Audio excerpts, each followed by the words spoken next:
আসসালামু আলাইকুম। আশা করি সবাই ভালো আছেন। তো আজকে আবার চলে আসলাম আপনাদের বহুল আলোচিত যেই বইটা আমার ফাঁসি চাই, সেই বইয়ের আজকে পড়ব 12 নম্বর পৃষ্ঠা। মজলুম জননেতা মাওলানা ভাসানীর বক্তব্য ছিল, পাকিস্তানি সরকারের নির্বাচনী ফাঁদে পা না দিয়ে পূর্ব বাংলাকে স্বাধীন করার সংগ্রাম শুরু করা উচিত। তাদের স্লোগান ছিল, নির্বাচনে লাথি মার, পূর্ব বাংলা স্বাধীন কর। অপরদিকে বঙ্গবন্ধু শেখ মুজিবুর রহমান নির্বাচনে অংশগ্রহণের পক্ষে ছিলেন এবং তিনি জনগণকে নির্বাচনে অংশ নেয়ার আহ্বান জানান। জনগণ বঙ্গবন্ধুর আহ্বানে অভূতপূর্ব সাড়া দিল।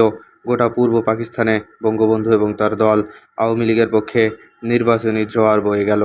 নির্বাচনে বঙ্গবন্ধু শেখ মুজিবুর রহমান ও তার দল আওয়ামী লীগকে বাঙালিরা পূর্ব পাকিস্তানের 169টি আসনের মধ্যে মাত্র 2টি আসন ছাড়া বাকি 167টি আসনে বিজয়ী করল।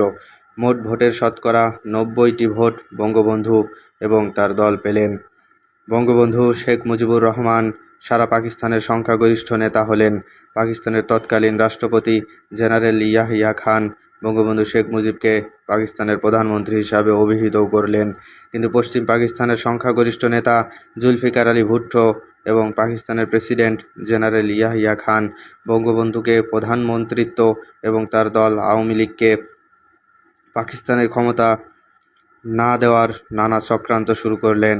পূর্ব পাকিস্তানের রাজনৈতিক পরিস্থিতি হলো আগ্নেয়গিরির মতো।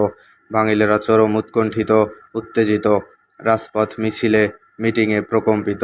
ঘরে ঘরে, মানুষে মানুষে উদ্বেগ, উৎকণ্ঠা।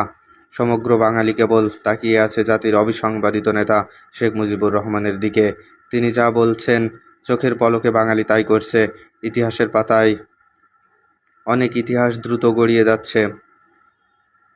যে কোনো ধরনের কর্মসূচিতে শুধু শেখ মুজিবুরের ঘোষণা করতে যতটুকু দেরি, তিনি যে কোনো কর্মসূচি ঘোষণা দেওয়ার সঙ্গে সঙ্গে বিদ্যুৎ গতিতে বাঙালি তা বাস্তবায়িত করছে।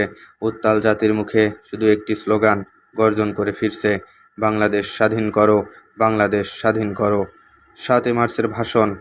এরই মধ্যে বঙ্গবন্ধু শেখ মুজিব 7 মার্চ রেসকোর্স ময়দানে জনসভা ডাকলেন।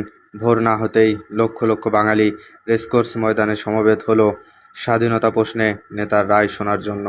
লক্ষ লক্ষ জনতার সামনে এসে দাঁড়ালেন জনতার নেতা বঙ্গবন্ধু শেখ মুজিবুর রহমান। কিন্তু বঙ্গবন্ধু শেখ মুজিবুর রহমান স্বাধীনতা ঘোষণা করেও স্বাধীনতা ঘোষণা করলেন না। পাকিস্তান সরকারের কাছে বঙ্গবন্ধু শেখ মুজিবুর রহমান মূলত 4টি কন্ডিশন বা দাবি নিয়ে তার ভাষণ শেষ করলেন। বঙ্গবন্ধু বললেন, আমার দাবি মানতে হবে প্রথম, তারপর তিনি বিবেচনা করে দেখবেন অ্যাসেম্বলিতে যাবেন কি যাবেন না।